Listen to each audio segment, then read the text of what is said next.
নমস্কাৰ জব আৰু কেৰিয়াৰ টিভিৰ অন্য এটি ইনফৰমেটিভ ভিডিঅ'লৈ আপোনালোকক স্বাগতম জনাইছোঁ। আজিৰ ভিডিঅ'টোত মই আপোনালোকক দেখাম টুল ৰুম এণ্ড ট্ৰেইনিং চেণ্টাৰ গুৱাহাটীৰ পৰা কেইটামান পোষ্টৰ কাৰণে আহিছে। এইকেইটা এপেণ্ডিচিপৰ পোষ্ট হয়, ট্ৰেইনিং হিচাপে ল'ব। আপোনালোকে যদি গ্ৰেজুৱেট বা ডিপ্ল'মা ইঞ্জিনিয়াৰিঙৰ ষ্টুডেণ্ট হয় তেন্তে এই ভেকেঞ্চি কেইটাৰ কাৰণে এপ্লাই কৰি দিব পাৰিব।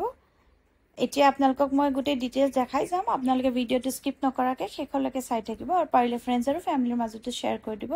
কোনোবা যদি এই পোষ্টকেইটাৰ কাৰণে ইণ্টাৰেষ্ট হয় তেওঁলোকেও এপ্লাই কৰিব পাৰিব। এই পোষ্টকেইটাৰ কাৰণে এতিয়া কোৱালিফিকেশ্যন যিখিনি বিচাৰিছে সেইখিনি মই আপোনালোকক দেখাই গৈছোঁ। প্ৰথমতে কৈছোঁ ইয়াতে 26টা পোষ্ট আছে। মেকানিকেল ইঞ্জিনিয়াৰিঙৰ কাৰণে 16টা পোষ্ট আছে। চিভিল ইঞ্জিনিয়াৰিঙৰ কাৰণে 2টা আছে। CSE IT EC বা ET 4টা আছে আৰু ডিপ্ল'মা ইন মেকানিকেল ইঞ্জিনিয়াৰিঙৰ কাৰণে 4টা আছে। ৱাক ইন ইণ্টাৰভিউৰ কাৰণে গ'লেই হ'ল।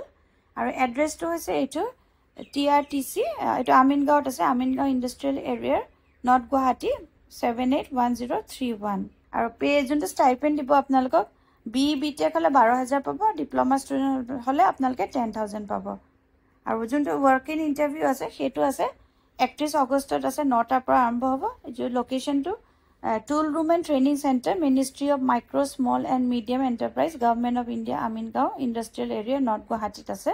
এইটো হৈছে অফিচিয়েল ৱেবছাইটটো টুল ৰুম এণ্ড মেডিকেল। এইটো MSME টেকনলজি চেণ্টাৰ গুৱাহাটীৰ হয়।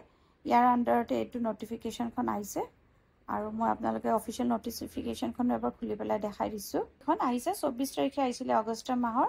আৰু ইয়াতে এইটো কথা লিখা আছে, ৱৰ্ক ইন ইণ্টাৰভিউ আছে 31 আগষ্টত আছে। আৰু এইকেইটা পোষ্ট হয়, এইখিনি বাকীখিনি মই যিখিনি কৈ দিছোঁ সেইখিনিয়ে আছে। আপোনালোক যদি ইণ্টাৰেষ্টেড আৰু এলিজিবল হয় তেন্তে এপ্লাই কৰি দিব পাৰিব। এইটো ভিডিঅ'ত মোৰ জনাবলগীয়া ইমানেই আছিলে। আকৌ এটা নতুন ভিডিঅ' লৈ লগ পাম।